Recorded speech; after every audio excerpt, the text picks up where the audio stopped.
Would you like to win and achieve success at what you do? Welcome to the Winner's Ways podcast, where we create winners every day. And now, your host, the author of Winner's Ways book and life coach, Bola Alabi.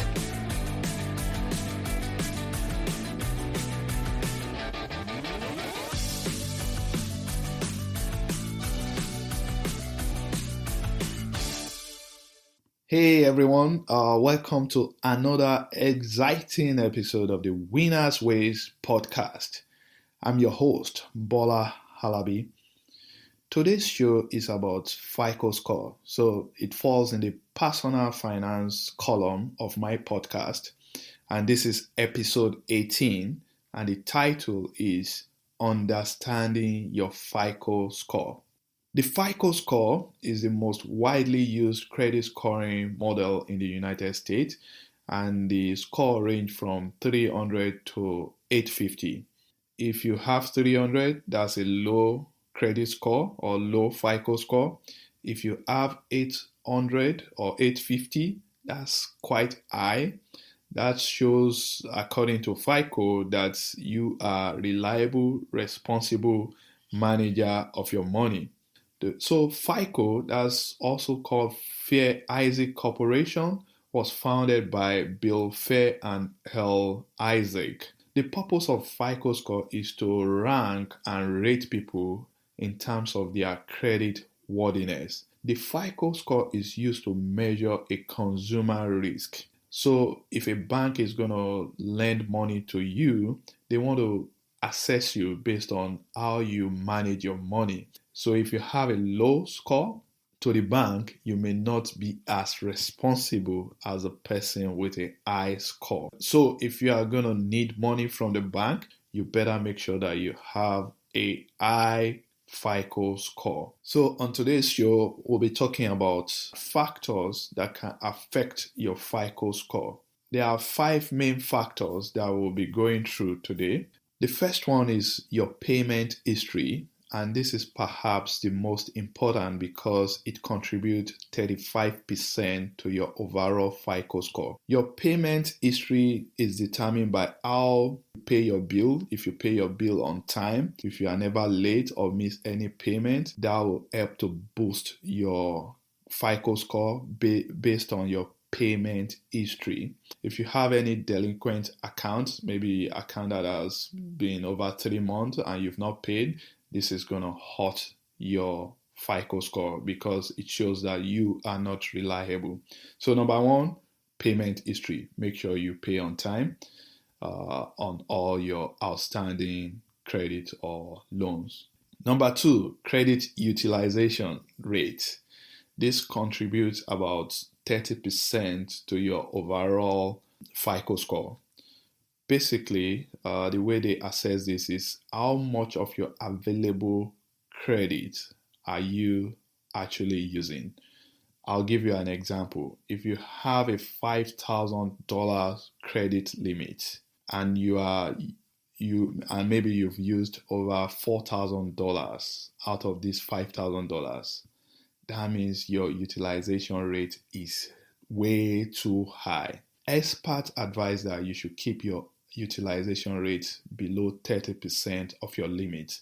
So on a $5,000 credit, you shouldn't spend more than $1,500. That is $1,500 to make sure that your utilization rate is low. So basically, if you have a $5,000 credit, as a matter of fact, I will advise that you shouldn't go above $1,000 credit usage on your account. This is to ensure that you are not going above your utilization rate. Number 3, length of credit history. This contributes about 15% to your overall FICO score. Lenders like borrower with reliable track record of managing credit. So credit score generally improve as your credit history ages.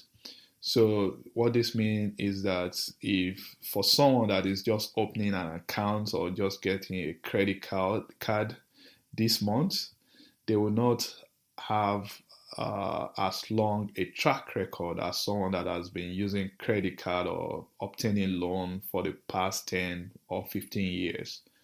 So if your length of credit history contribute 15% to your overall FICO score. By the way, I read recently the Chinese government, they introduced a what they call society credit system, and this is based on national reputation. This is more not only about finances; it's also look at your behavior in the society, and it punish or reward you based on your attitude, how responsible you are in the society. The Chinese people, they don't like this system, but I think they are starting, and it's going to be an official Chinese government scoring model. Number 4, credit mix. The FICO score tends to favor a variety of credits. So if you have different sort of loans that are open, auto loan, student loan, credit card, mortgage, if the more the mix you have, the better or the higher FICO will rank you. So credit mix is also important, and it contributes to those factors that can boost your FICO score. And number 5, new credit. Oh, by the way, number 4, credit mix contribute 10% to your overall FICO score. Now, number 5, new credits. New credit contribute 10% to your overall credit score. So if you have a new credit inquiry or you open a new account, your credit score will be impacted most of the time negatively, because they will view you as you are going out there to borrow money. So the question that we should ask is, why is FICO score important? And it's simple. If you have a low credit score or a low FICO score, you may find it difficult to qualify for credit card or loans.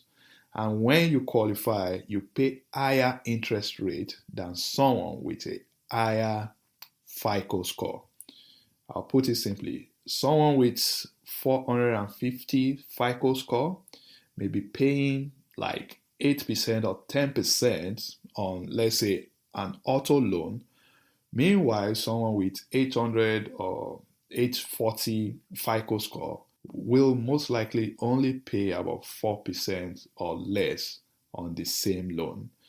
So you need to make sure that you improve your FICO score. You need to be aware of the factors that contribute to your FICO score, and they are, number 1, payment history, how you pay your loans, and if you pay on time. Credit utilization, if you are not maxing out your credit card, please don't max it out. Number 3, length of credit history. The longer you've opened credit, the higher your score. Number 4, credit mix. The more the varieties of loans or credit that you have open, the higher your score. Number 5, if you open new credit, that's new inquiry, it will also impact your score. Finally, I try to discourage people from going into debt. I've been in debt. God help me. I overcame my debt. If you can do without debt, the better it is for you. So what do I recommend? Try to make sure you live within your means. Don't go and borrow money. If you have to keep credit card, make sure it's just one. I have just one credit card. I used to have 8 when I used to have a lot of debt. Again, God help me. I've paid off all my debt. So don't go into debt. That's my advice. Of course, at Winners Ways, our mission is to create more winners. I want you to win and succeed in your finances and career. Please subscribe to my podcast, rate and review me so that we can attract more listeners. Till next time, thank you for listening. Keep winning.